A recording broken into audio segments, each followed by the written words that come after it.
Ia mata dilik anak santri memandang mengenang nasib selalu dalam cobaan dunia santri sabelam kekurangan gundah gelisah nyo sebagai hiasan kan kesabah harapan selalu kamu idamkan putaran keadilan kan takdir ni ba Tuhan semoga ngeluka lukangan bahagia di masa depan ya Tuhan. Kamu kan anak hartawan muhudib atehana kadang pajoh makanan teman buka ring buta lawak ngan asam jampu ia mata hanya yang membasajan kenangan serta doa ia mata poma ia mata dile anak santri memandang mengenang nasib selalu dalam cobaan dunia santri sabelam kekurangan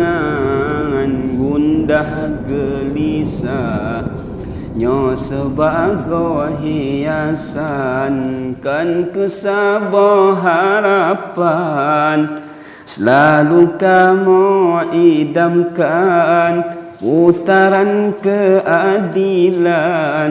kan takdir ni ba Tuhan semoga ngeluka lukangan bahagia di masa depan ya Tuhan. Ban nasib anak yatim jiuh ayah ngan pomak merindu kasih sayang belayan yang mulia tapi harapan tinggal di desa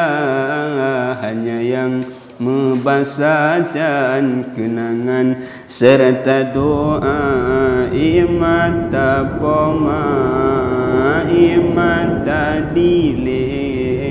anak santri memandang mengenang nasib selalu dalam cobaan dunia santri sabelam kekurangan gundah gelisah nyo sebagai hiasan kan kesabah harapan selalu kamu idamkan putaran keadilan kan takdir ni ba Tuhan semoga ngeluka lukangan bahagia di masa depan ya Tuhan.